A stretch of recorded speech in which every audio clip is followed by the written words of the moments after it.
Comment commence la vie chrétienne? C'est en voyant. Ce doit être en voyant. La logique même exige que ce soit en voyant. Et pour cette raison que toute la vie chrétienne doit être un mouvement progressif, le long d'une ligne vers une fin.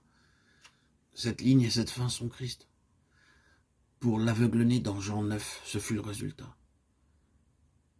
Vous vous souviendrez comment, après avoir été chassé, Jésus le rencontra et lui dit « Crois-tu au Fils de Dieu ?» Il répondit « Et qui est-il, Seigneur, afin que je croie en lui ?»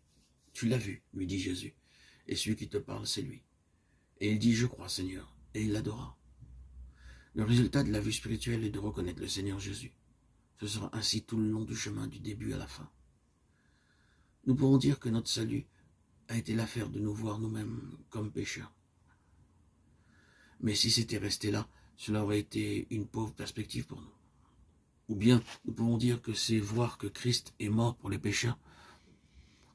Cela est très bien, mais ne suffit pas. Toute l'affaire se résume en ceci, voir Jésus.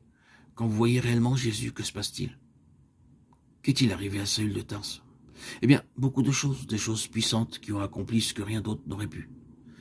Vous n'auriez jamais pu convaincre Saül de Tarse d'accepter le christianisme par des arguments. Vous ne l'auriez jamais introduit par crainte, ni le faire raisonner ou l'attendrir pour qu'il devienne chrétien. Pour faire sortir cet homme du judaïsme, il fallait quelque chose de plus qu'on ne peut trouver sur cette terre. Mais il a vu Jésus de Nazareth et cela l'a fait. Il est sorti. Il fut un homme émancipé. Il l'avait vu. Plus tard, il a dû se heurter à la grande difficulté des judaïsants qui le traquaient et les suivaient partout.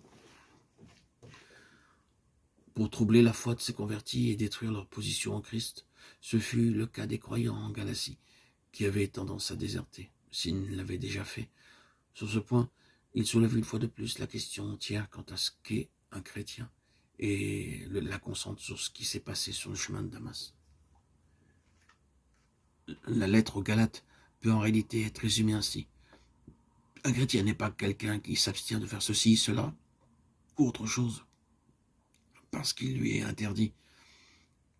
Un chrétien n'est pas du tout quelqu'un qui est gouverné par les choses extérieures d'une forme de vie, d'un ordre, d'un système légaliste qui dit « tu dois, tu ne dois pas ». Un chrétien se définit dans cette phrase « lorsqu'il plut à Dieu de révéler en moi son Fils ». Ce qui est une autre façon de dire « il a ouvert mes yeux pour que je voie Jésus ». Les deux sont la même chose. Le chemin de Damas est le lieu. Qui es-tu, Seigneur? Je suis Jésus que tu persécutes. Lorsqu'il plut à Dieu de révéler en moi son Fils, c'est une chose, une seule chose, et même chose. Voir d'une manière intérieure, c'est ce qui fait un chrétien. Dieu a fait briller la lumière dans nos cœurs pour faire resplendir la connaissance de la gloire de Dieu sur la face de Christ. 2 Corinthiens 4, 6, dans nos cœurs. Christ ainsi, transmis et révélé à l'intérieur, c'est ce qui fait un chrétien. Un chrétien fera ou ne fera pas certaines choses, non pas sous l'ordre de quelques lois chrétiennes, pas plus que juives, mais conduit intérieurement par l'Esprit, par Christ dans le cœur. C'est cela qui fait un chrétien. En ceci est posé le fondement pour tout le reste jusqu'à la fin, car ce qui va arriver de manière croissante.